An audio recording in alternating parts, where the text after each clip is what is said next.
Today, we're exploring Akureyri, Iceland. We'll check out the town, visit the stunning Godafoss Waterfall, explore the unique Laufas turf houses, and wrap up our adventure at the Christmas house and gardens. Come explore Akureyri with us. Before we dive into this adventure, please like, subscribe, and hit the notification bell.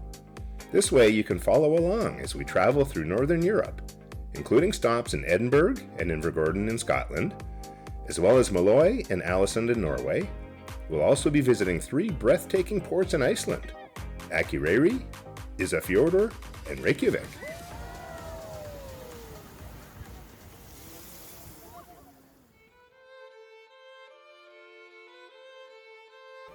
As you exit the secure area of the cruise port, you'll spot the parking lot where the ship's tour buses are stationed.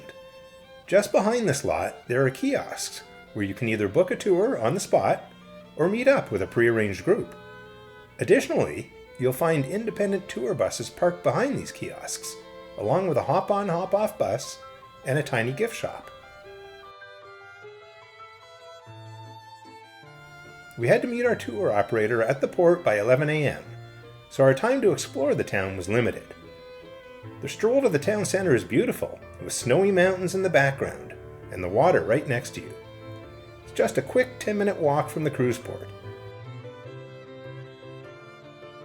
And once you arrive, you'll find a charming area filled with shops, cafes, and food trucks, perfect for a quick bite. We got there around 10 a.m. on a Monday, but aside from a few souvenir shops, most places were still closed. The only sign of life was a group of school kids having fun at the local playground. At the end of the main street, you'll find the I Love Akureyri sign, perfect for a quick photo. From this spot, the iconic Akureyri church stands out on the hill. Although we didn't have time to explore the church, there is a tower you can climb for panoramic views of the town. When we visited, it was pretty much a ghost town, so we didn't feel like we were missing out on anything when after a short while, it was time to head back to the port to meet up with our tour operator, the Traveling Viking. We booked a half-day excursion with Viator, excited to explore Iceland's stunning scenery.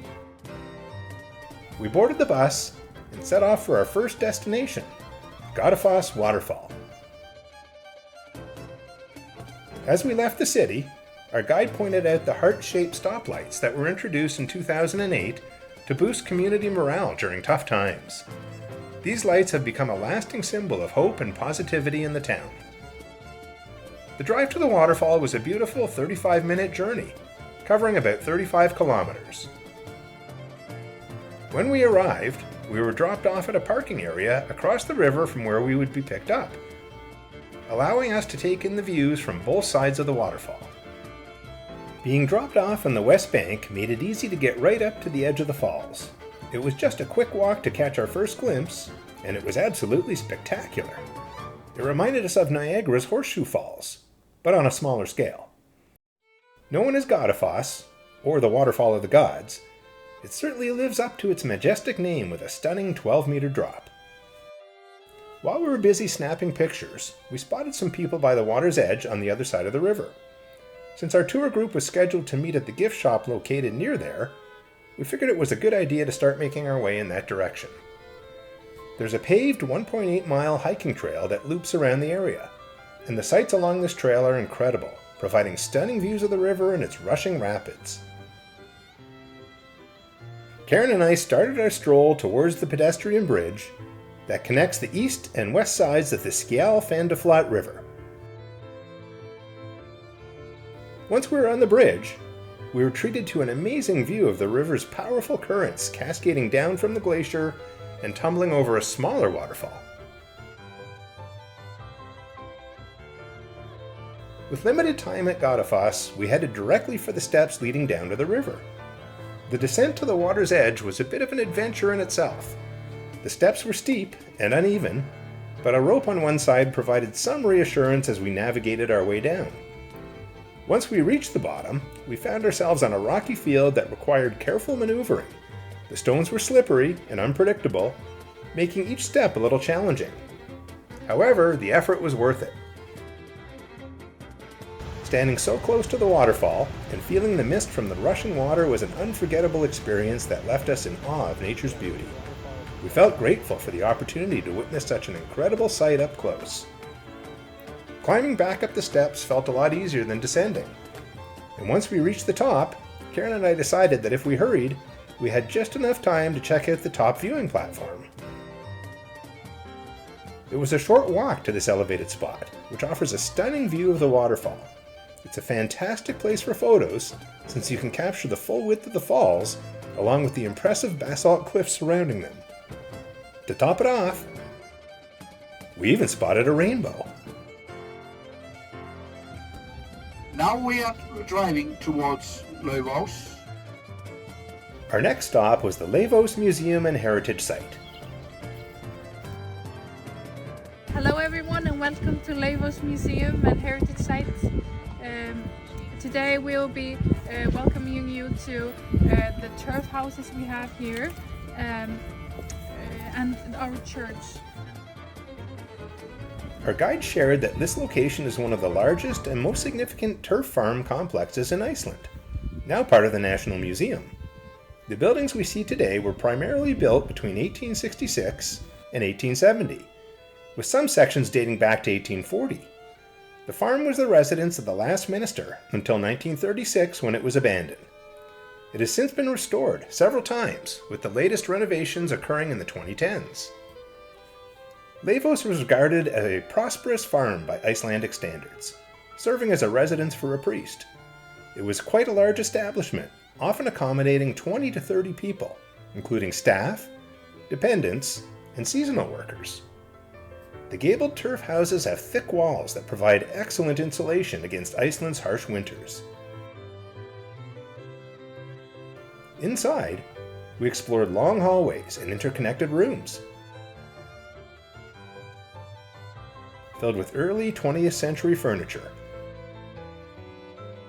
giving us a glimpse into how people lived during that time. There's also a church and a small cemetery that trace their roots back to the early days of Christianity in Iceland. The current church, constructed in 1865 to honor the Apostle Paul, is modest in design. Its standout feature is a pulpit from 1698, which adds to the historical significance of the site. The church is still in use today.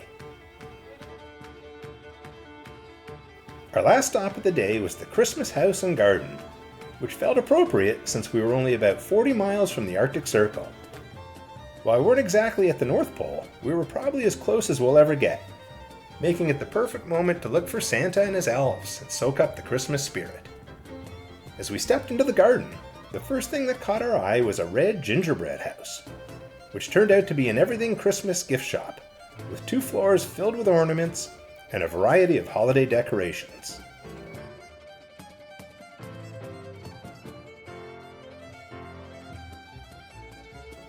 Make sure not to miss the hidden gem behind the Christmas house, the world's largest advent calendar.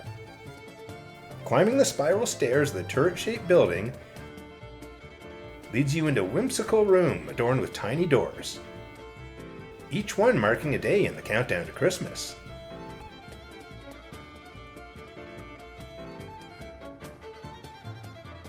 A cute little shed offers coffee and Icelandic pastries, and just next door, a gift shop is packed with unique souvenirs and goodies, ideal for bringing a taste of Iceland back with you. All around, Christmas decorations pop up in every nook and cranny, adding to the holiday vibe. And you can even mail a letter to Santa from here, ensuring it reaches him fast since it's so near his North Pole home. The evening sail away from Akureyri was fantastic, despite the biting cold. Don't miss out on this experience. We were even accompanied by dolphins as we left the harbor. Tomorrow, we'll be heading to Ísafjörður, Iceland. See you next time. Cheers! Be sure to like, subscribe, and hit the notification bell to keep up with our adventures. Next we'll explore Ísafjörður including the Dinjandi Waterfall, and more!